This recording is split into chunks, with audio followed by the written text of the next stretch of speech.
Assalamualaikum warahmatullahi wabarakatuh. Ketemu lagi dengan Kak Furkan ya di channel Arif Furkan.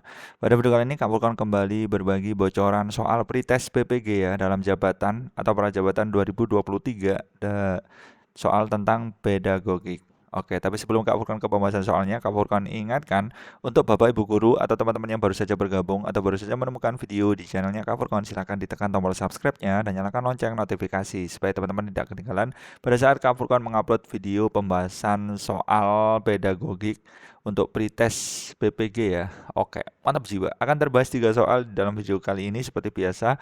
Soal yang pertama, soal yang kedua, dan terakhir soal yang ketiga. Oke, langsung saja kita ke soal yang pertama. Di sini ada suatu masalah teman-teman ya. Eh, Seorang guru itu ternyata menjumpai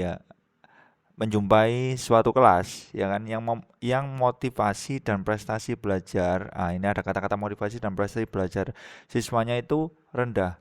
Hal utama yang menyebabkan motivasi dan prestasi belajar rendah itu adalah ini apa penyebab utama ya. Ini sebenarnya bisa ditepis ya teman-teman ya. Mengapa kok bisa ditepis? Karena kita lihat aja masalah yang paling besar ya kan, yang paling penting ya kan, yang paling penting utama itu yang paling penting itu apa. Jadi kalau yang kurang penting berarti itu bukan jawaban yang tepat. Oke, yang A, suasana kelas kurang kondusif karena tidak tersedia sarana belajar lengkap. Ini sebenarnya salah satu juga, tetapi kan bukan hal utama, ya nggak teman-teman? Bukan hal utama. Yang pertama harus berasal dari siswanya sendiri biasanya ya. Oke, berarti berasal dari ada poin siswanya. Oke, bukan dari sarananya. Yang terpenting itu adalah siswanya. Siswa pasif dalam belajar dan lebih senang bermain. Ini juga kurang tepat teman-teman ya.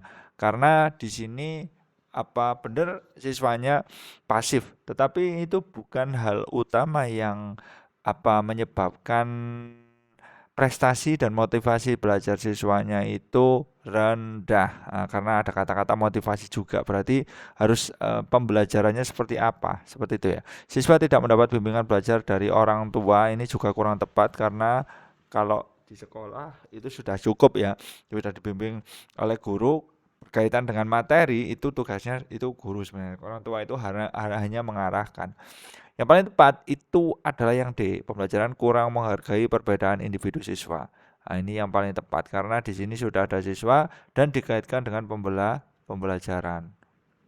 Pembelajaran. Seperti itu teman-teman ya. Mantap jiwa. Oke, untuk penjelasannya seperti ini teman-teman ya. Nah, pendidikan itu adalah suatu proses yang berperan penting dalam membentuk masa depan individu masyarakat. Nah, ini ya. Namun setiap individu itu memiliki keunikan atau kebutuhan belajar yang berbeda. Poinnya di sini. Jadi, individu itu cara belajarnya itu beda. Ada yang sekali baca langsung paham, ada yang berulang-ulang. Lah itu harus dihargai sebagai suatu perbedaan, ya kan? Makanya menggunakan pendekatan berdiferensi menjadi semakin penting. Sebelum adanya pendekatan berdiferensiasi, pendidikan cenderung menggunakan pendekatan satu ukuran yang untuk semua siswa. Kurikulum, metode pengajaran, dan penilaian seringkali tidak mempertimbangkan kebutuhan dan kecepatan belajar yang berbeda-beda antar siswa. Akibatnya, beberapa siswa menjadi terlalu tinggal, sementara yang lain tidak terlalu terstimulasi atau merasa bosan. Nah, itu tadi ya. Ini kalau tadi motivasi itu kuncinya itu pada perbedaan individu. Oke, mantap jiwa. Soal yang kedua, pada saat mempersiapkan pembelajaran, seorang guru dapat menyusun strategi pembelajaran dan menentukan media yang akan digunakan dalam pembelajaran tersebut. Kemampuan dasar yang harus dimiliki oleh seorang guru terkait dengan keterampilan memilih media, berarti dasar ya. Di sini kan ada dasar ya. Oke, dasar berarti guru itu harus tahu ya kan atau tahu media tersebut. Ya kan? Jadi kalau guru nggak tahu media tersebut bagaimana? Kemampuan dasarnya itu seperti apa? Ini kurang tepat ya teman-teman ya.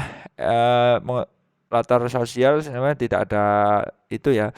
Mengenai cara mengevaluasi pembelajaran dengan media ini juga kurang tepat karena ini yang ditanyakan dasar, bukan mengevaluasi itu kan berarti sudah dilakukan. menyesuaikan diri dengan kemampuan sekolah kurang tepat juga. Menyesuaikan dengan materi pembelajaran. Ini sebenarnya juga bisa ya teman-teman, tapi ini bukan dasar. Ya, ini bukan dasar karena kalau ya kita menyesuaikan tetapi kita nggak bisa ya kan kita nggak paham medianya, nah, berarti kan harus dari media itu sendiri. Jawabannya adalah yang C, memahami karakteristik dari media pembelajaran tersebut, artinya tahu cara penggunaannya, ini digunakan untuk apa, seperti itu. Saya kira mudah ya teman-teman, bisa ditepis ini soalnya. Soal yang terakhir, seorang guru harus mampu memanfaatkan media pembelajaran dan sumber belajar untuk mencapai tujuan pembelajaran utuh. Pernyataan berikut yang benar terkait dengan media pembelajaran.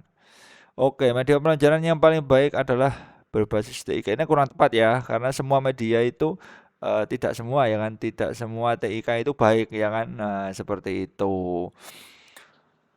Sebuah media dapat digunakan untuk semua kegiatan pembelajaran. Ini juga kurang tepat ya teman-teman ya. Semua ya kan. Semua media pembelajaran sama cara pemanfaatnya. Ini sudah tepat, harusnya kan pasti berbeda teman-teman. Nah, jawaban yang paling tepat adalah yang D ya, pembawa pesan ya. Jadi jawaban yang paling tepat adalah yang D, pembawaan pesan dalam suatu kegiatan pembelajaran, yang D. Media tidak perlu banyak pertimbangan agar tidak merepotkan, kurang tepat juga. Nah, jadi media itu digunakan untuk memang pembawa pesan atau penyalur ya, pembawa pesan kita kepada siswa kita dalam materi pembelajaran yang kita sampaikan.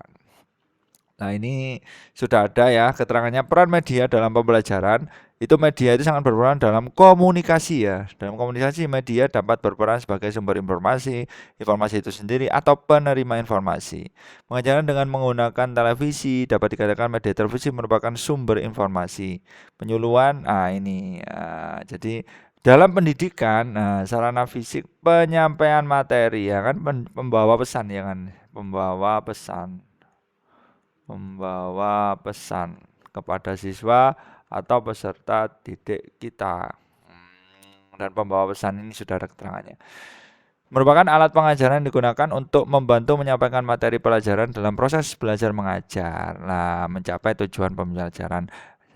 ICT atau asosiasi teknologi komunikasi pendidikan memberikan definisi media pembelajaran itu segala sesuatu yang digunakan menyalurkan pesan. Nah, sudah ada ya keterangannya ya, sudah jelas. Insya Allah. Mantap jiwa. Oke. Seperti itu dulu pembahasan soal dari Kak Furqan, mudah-mudahan kena ya di teman-teman pejuang Prites PPG ya. Semoga lulus tahun ini dan dilancarkan semuanya pada waktu ujian nanti. Intinya tetap tenang ya. Soal pedagogik itu ya kira-kira ya separuh ya teman-teman, kan 120, 60 berarti 60 itu kemampuan profesionalnya teman-teman. Misalkan guru matematika ya matematika, guru IPA ya IPA. Kalau pedagogik ini semua guru, seperti itu. Seperti itu dulu pembahasan soal dari Kak Furkon, bocoran soal Prites PPG, semoga ngena dan nanti keluar pada saat tes nanti. Salam semangat terus dari Kak Furkon. Wassalamualaikum warahmatullahi wabarakatuh.